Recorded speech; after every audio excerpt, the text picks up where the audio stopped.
저는 하반기장은 나쁘지 않다고 봅니다. 국내도 6개월 연장도 저는 좀 꽤 큰 재료로 보고 있고요. 미국 증시가 안 끝났단 말이죠. 4차 산업혁명이 한참 진행되고 있어요. 무슨 뜻이냐면 오늘 주제는 바로 슈퍼개미의 주식 투자편입니다. 지수가 상승했기 때문에 초심자들이 많은 운 덕분에 이제 돈을 번 게 사실이잖아요. 그럼 이제 하반기, 2020년 하반기 주식 전망, 지수 좀 어떻게 보십니까? 일단 지수 전망에 대해서 말씀드리기 전에 네. 저희 그 전망에 대한 견해를 한번 말씀드릴게요. 아, 좋습니다. 왜냐면 지수 전망, 증권사 전망 어떻게 하는지 다 아시죠? 현재 지수에서 밴드로 그냥 한 10%씩 뛰면 돼요.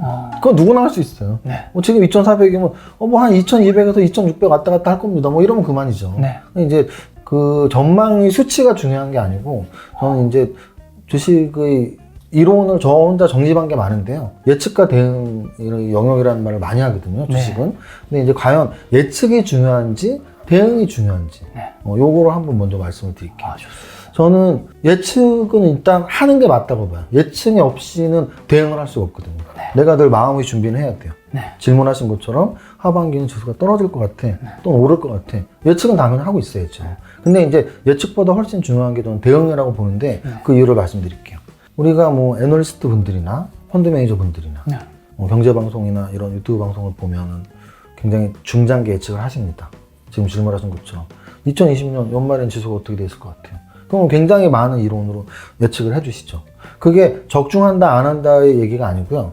과연 그 연말의 지수 예측이 누구한테 필요하냐는 얘기예요, 저는. 그러면 그거는 100% 투자 자금을 크게 굴리는 펀드 매니저 분들한테만 유리한 거예요. 그 이유는 보세요. 만약에 펀드가 10조 펀드예요. 10조를 오늘 하루아침에 살 수 있을까요? 못 사죠. 또는 10조를 오늘 하루아침에 팔 수 있을까요? 못 팔죠. 적어도 3개월, 6개월이 걸린단 말이죠. 크게는 1년이 걸리죠. 그러면은 펀드 매니저 입장에선 오늘 지수가 어떻게 움직이는지 보다 1년 후, 6개월 후에 어떻게 움직일까가 훨씬 중요해요. 그래서 모든 증권회사나 모든 펀드 회사에는 굉장히 거시적으로 지금 시장이 어떻게 움직이는지에 대한 예측을 굉장히 여러 갈래로 하려고 하는 거죠. 그런데 과연 개인 투자자들한테 연말에 지수가 어떻게 되는지 중요할까? 저는 그렇게 많이 중요하지 않다고 봐요. 그 이유는 우리 자금은 방송 보시는 분 중에 나 한 1,000조 있는데 뭐 할 말 없지만 만약에 방송 보시는 분들이 보세요, 그런 분들. 평균 1억 정도라면 하루아침에 다 살 수 있거든요. 그죠. 1억을 하루에 왜 못 써요? 거래대금 한 10억, 100억짜리 1억 오면 사면 되지. 1억 하루아침에 팔 수 있어요. 왜 못 팔아요? 그러면 1억을 하루아침에 팔 수 있다는 얘기는 또는 살 수 있다는 얘기는 6개월의 전망은 별로 중요하지 않다는 얘기예요. 오늘 하루하루를 보면서 장이 어떻게 흘러가는지 조짐이 어떤지 전조현상이 나는지 이런 게 훨씬 중요하거든요. 근데 내가 1,000만 원밖에 안 하면서 연말에 장이 어떻게 될까? 그런 예측만 막 찾으러 다녀. 저는 그건 올바른 자세는 아니라고 봐요. 굉장히 좀 시간 낭비일 수도 있죠. 금액이 적은 분들한테. 이거를 먼저 꼭 말씀드리고 싶었어요.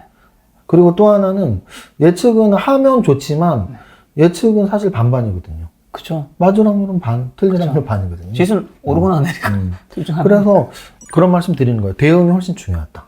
저는 하반기장은 나쁘지 않다고 봅니다. 나쁘지 않다.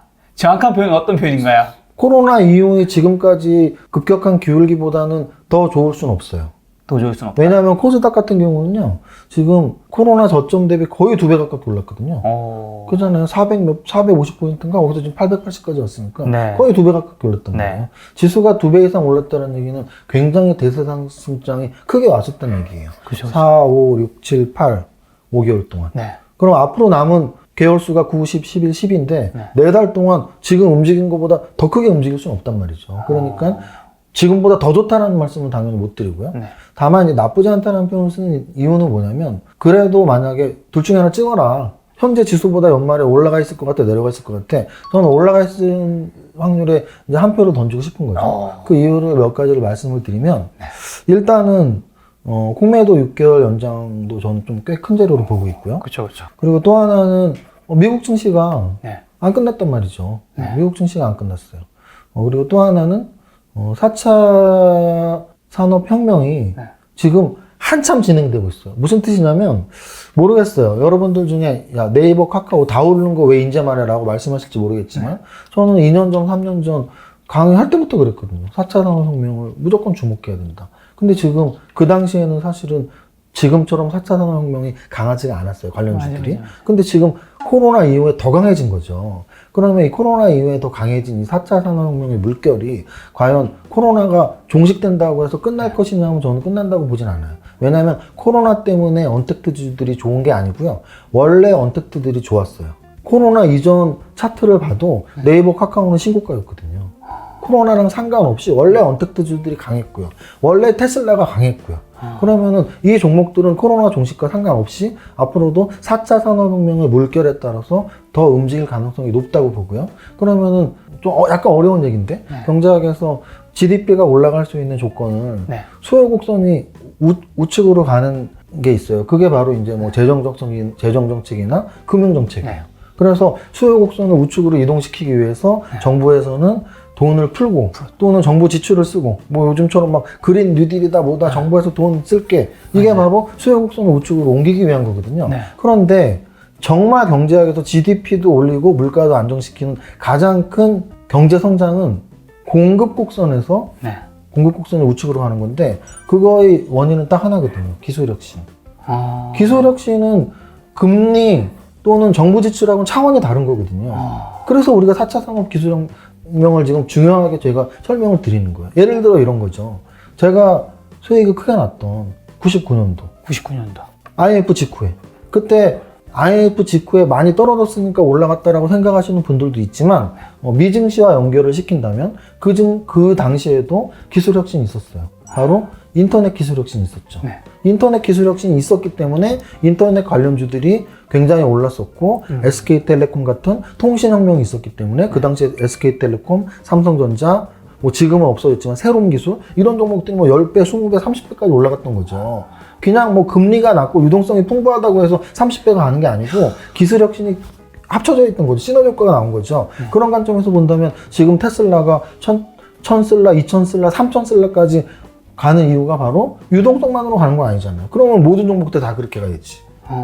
그래서 저는 연말까지 그래도 아직도 4차 산업혁명은 계속 될 것이고 우리나라 공매도 제한도 계속 되고 있고 저금리, 제로금리도 계속되고 있고 악재가 나올 건 없죠. 악재가 나온다는 거는 어찌 보면은 코로나가 더 악화되는 건데 그거는 제가 뭐 방역 당국이나 의학자가 아니기 때문에 뭐라고 말씀을 못 드리겠습니다. 솔직히. 근데 오늘 날짜가 지금 2020년 9월 4일이거든요. 사실 어저께 밤에 미국 주식 나스닥과 S&P 500이 다 폭락을 했잖아요. 그리고 오늘 그래서 우리나라 주식도 폭락을 했다가 오후장에 굉장히 좀 많이 반등을 했는 거잖아요. 제가 옛날부터 너무 궁금했던 건데 사실 이 질문 자체가 너무 주린이 같은 질문이에요. 왜냐면 제가 주린이거든요. 주린이 아니실 것 같은데. 그래서 드리는 거예요. 이게 미국 주식이 뭐 여러 가지 불안정하거나 뭐 여러 가지 이런 요인들이 있어서 사람들이 막 이제 매도를 많이 해가지고 폭락했다고 하는데 이게 어쨌든 계속 올라가고 있었잖아요. 그렇죠. 아니 사람들의 생각이 하루 한순간에 갑자기 바뀌어서 매도를 선택해서 막 폭락하고 갑자기 폭등하고 이러는 건가요? 이게 갑자기 막 잘 오르고 있다가 갑자기 폭락하고 이게 주식시장이 이렇게 되잖아요. 이거 왜 이런 현상이 벌어지는 거예요? 일단은 저는 이제 가격 변동도 뭐 차트 공부도 많이 했고 뭐 선물옵션 매매까지 하니까 오르고 내림에 대한 설명을 한번 드려보면요.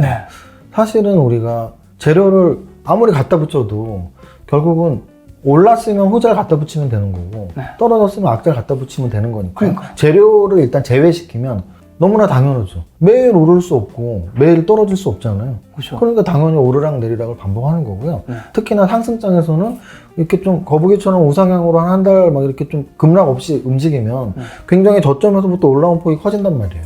그러면 이익 실현 욕구를 갖고 있는 투자자는 분명히 있을 거고요. 그럼 이익 실현 욕구가 있는 투자자들이 매도를 하게 되면 그날은 떨어지는 날인 거예요. 그러면은 그 떨어진 이유를 만약에 된다면 하나밖에 없죠. 많이 올랐으니까 떨어진 거죠. 너무 당연한 거예요. 그죠. 아니 많이 올랐는데 떨어지는데 이유 될 건 없어요. 그리고 또는 반대로 많이 떨어진 종목들 있잖아요. 종목으로 치면 막 떨어졌는데 하루 상한가 쳤어.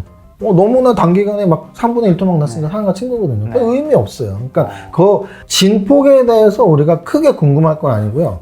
하루하루의 움직임보다 큰 추세를 봐야죠. 그러니까 아까 우리 작가님께서 질문하신 것처럼 그동안 너무나 좋았는데 네. 하루아침에 갑자기 떨어졌냐. 하루아침에 떨어질 수 있는 게 당연히 주식시장이고요. 네. 하지만 추세적으로는 아직은 살아있다라는 게 훨씬 중요한 거고요. 하루아침에 떨어졌던 거는 너무나 많죠. 과거의 기억을 떠올린다면. 저도 태어나기 전에 대공황까지 얘기할 필요도 없이 1987년도에 뭐 블랙먼데이도 있을 것이고 네. 뭐 금융위기도 있을 것이고 너무나 많은 급락들이 있었기 때문에 떨어진다 오른다에 큰 의미를 부여하기보단 주식시장은 당연히 오르고 내리고가 왔다 갔다 하는 건데 예를 들어 이렇게 설명드릴 수 있어요. 아까 오늘 날짜를 말씀하셨지만 오늘 날짜 기준으로 어제 다우지수가 한 3%, 나스닥이 한 5% 정도 떨어졌단 말이죠. 그럼 그 바로 직전에 가장 많이 빠진 날을 보면 6월 달이에요. 6월 한 중순 정도. 그러면 지금 7, 8, 9, 한 3달 만에 그때 정도 떨어진 거예요. 그러면 6월 달 급락은 지금보다 좀 심했어요. 다우가 한 4, 5%, 나스닥이 한 6% 정도 됐는데 그 다음 차트를 보시면 또 언제 그랬냐는 듯이 우상향으로 신고가 갱신했거든요.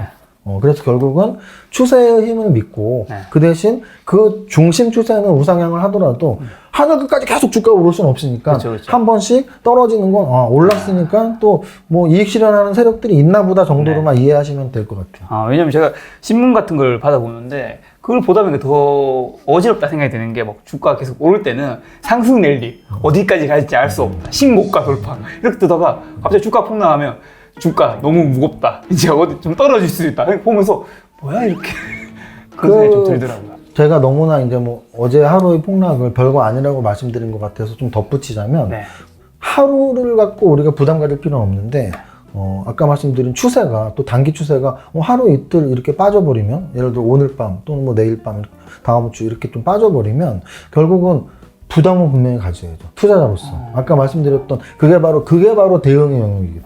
저희 예측은 하루 떨어진 거 걱정 안 해도 되라는 게 저희 예측이에요. 그런데 만약에 이틀째 빠졌어? 그럼 저는 바로 대응을 하겠죠. 좀 몸살해야겠구나. 추가 매수 자제해야겠구나. 좀 쭉정이 같은 것들은 매도해서 조금 현금을 갖고 있을까? 라는 거를 바로 대응을 하겠죠.